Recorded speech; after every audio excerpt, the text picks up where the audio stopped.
अस्सलाम वालेकुम dear student. इस वीडियो में मैं आपको साइंस के बहुत इंपॉर्टेंट क्वेश्चंस बताऊंगी जो आपने पेपर की तैयारी के दौरान लाजमन याद करने हैं।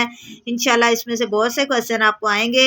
ये इंग्लिश मीडियम में लिखे हुए हैं, लेकिन जो बच्चे उर्दू मीडियम के हैं वो अलग से पेपर मांग रहे होते हैं, तो उनके लिए मैं उर्दू में बोल देती हूँ, आपको भी टॉपिक की समझ आ जाएगी। तो आपने भी ये वाले टॉपिक तैयार करने हैं, यानी जो भी टॉपिक मैं बताऊंगी आपने उसकी डेफिनेशन और थोड़ा सा उसको एक्सप्लेन, यानी 2-3 नंबर का आपने उसको याद करना है।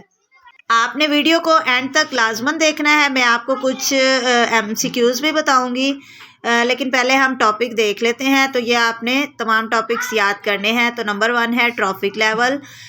उर्दू मीडियम वाले बच्चे भी इसको याद करें, इस टॉपिक को। नंबर 2 है एक्सेसिव हंटिंग, यानी ज़्यादा शिकार करना। ज़्यादा शिकार करने से जानवरों की बहुत सारी जो नस्लें हैं वो ख़त्म हो जाती हैं, इसकी डेफिनेशन। और प्रीडेशन क्या होता है? प्रीडेशन में जिसमें एक बड़ा जानवर छोटे जानवर को खा जाता है, तो बड़े जानवर को हम प्रीडेटर कहते हैं और छोटे को प्रे, और इस सारे प्रोसेस को हम कहते हैं प्रीडेशन। तो ये वाला टॉपिक आपने तैयार करना है। उसके बाद है कार्बन एंड ऑक्सीजन साइकिल। तो कार्बन और ऑक्सीजन साइकिल आपने याद करना है। उसके बाद नंबर 4 है difference between mitosis and meiosis. तो इनके 3-4 डिफरेंसेस होते हैं, वो आपने याद कर लेने हैं। नंबर 5 है Watson and Crick model of DNA। तो वैटसन और क्रिक ने DNA का एक मॉडल पेश किया था, जिसमें उन्होंने बताया था कि ये स्प्रिंग लाइक स्पाइरल शेप का होता है और ये न्यूक्लियोटाइड पर मुश्तमिल होता है, और न्यूक्लियोटाइड में 4 बेसिस होती हैं। तो वो सारा टॉपिक आपने याद करना है। नंबर 6 है 2 मिनरल एसिड और उनके साथ फार्मूलाज भी बताने हैं। तो आप सारे बच्चे अपनी बुक खोलें और ये जो मैंने टॉपिक बता रही हूँ इनको आप अच्छी तरह से याद कर लें। तो हमारा अगला क्वेश्चन है रेजिस्टेंस एंड इट्स फार्मूला। तो रेजिस्टेंस को डिफाइन करना है, रेजिस्टेंस क्या होती है और इसका फार्मूला क्या होता है और इसका SI यूनिट क्या होता है। क्वेश्चन नंबर 8 है क्लासिफिकेशन ऑफ स्टार्स। तो स्टार्स की क्लासिफिकेशन बताना। सवाल नंबर 9 है difference between spiral and elliptical galaxies, यानी कि आपकी बुक के अंदर गैलेक्सीज की 4 टाइप्स दी हुई हैं, चारों टाइप्स आपने गैलेक्सीज की याद करनी है। सवाल नंबर 11 है 4 uses of nitric acid, HCl and H2SO4। तो आपको पता है आपके पेपर के डिफरेंट वर्जन होते हैं, तो किसी वर्जन में नाइट्रिक एसिड के 4 यूजेस आ जाएंगे, किसी दूसरे में HCl के 4 यूजेस और H2SO4 के 4 यूजेस। तो आपने इन तीनों एसिड के 4-4 यूजेस जो है वो याद कर लेने हैं। उसके बाद क्वेश्चन नंबर 12 है right electric power of washing machine, bulb, dryer and refrigerator. ये आपकी बुक में पिक्चर्स बनी हुई हैं कि वॉशिंग मशीन की पावर कितनी होती है, बल्ब की कितनी पावर है, ड्रायर की और रेफ्रिजरेटर की। उसके बाद अगला सवाल है for precautions to ensure the safe use of electricity, यानी बिजली को इस्तेमाल करने के 4 एहतियाती तदबीर जो हमें इख्तियार करनी चाहिए। यानी गीले हाथ नहीं लगाने चाहिए, या पाँव में चप्पल पहनी हो, या कोई प्लास्टिक की चीज़ हो। तो इस तरह के उसके 4 यूजेस जो है ना वो आपने बताने हैं। उसके बाद है question number 14 define acid, base and salt. तो इन तीनों की डेफिनेशन आपने याद करनी है। सवाल नंबर 15 है difference between concave and convex mirror. तो इन दोनों मिरर में डिफरेंस याद करना है। सवाल नंबर 15 है रेगुलर एंड डिफ्यूज रिफ्लेक्शन।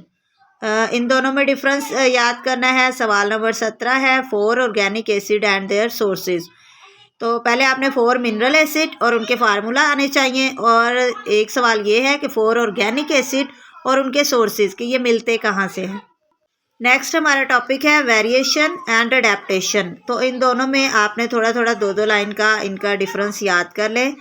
और सवाल नंबर 19 है define chromosome and its parts. Chromosome के बारे में बताना है कि वो क्या होता है, और उसके पार्ट्स यानी कि वो क्रोमेटिड होते हैं और दरमियान में सेंट्रोमियर से वो जुड़े होते हैं।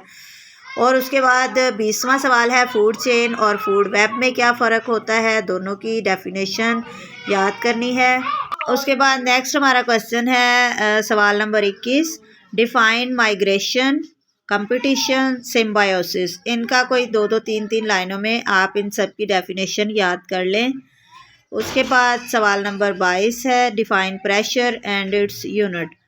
तो प्रेशर को डिफाइन करना है और उसका यूनिट भी आपको पता होना चाहिए।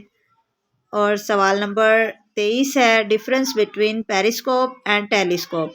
तो इन दोनों में फ़र्क आपने बताना है।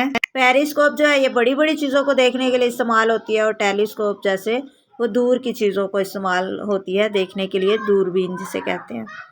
इसके अलावा इलेक्ट्रिक करंट की डेफिनेशन याद करनी है और उसका यूनिट भी आपको आना चाहिए, और रेजिस्टेंस की डेफिनेशन और उसका यूनिट और उसका फार्मूला भी कि रेजिस्टेंस मालूम कैसे करते हैं। यानी अगर आपको वी की वैल्यू, वोल्टेज और करंट की वैल्यू दी हो तो आप उसमें से रेजिस्टेंस निकाल सके।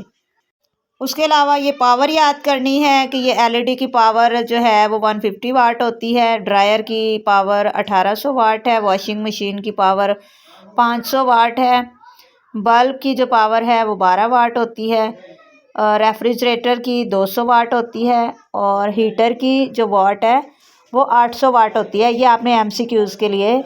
इसके अलावा ये एक सितारे की पैदाइश कैसे होती है और उसकी मौत कैसे होती है, एक स्टार की बर्थ और डेथ।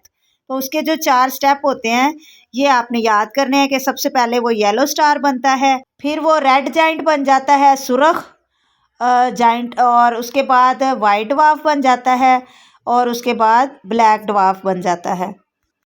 इसके अलावा स्टार की डेफिनेशन के एक सितारा जो है स्टार वो क्या होता है, तो वो जलती हुई गैसों की एक गेंद होती है, burning gases, a ball of burning gases.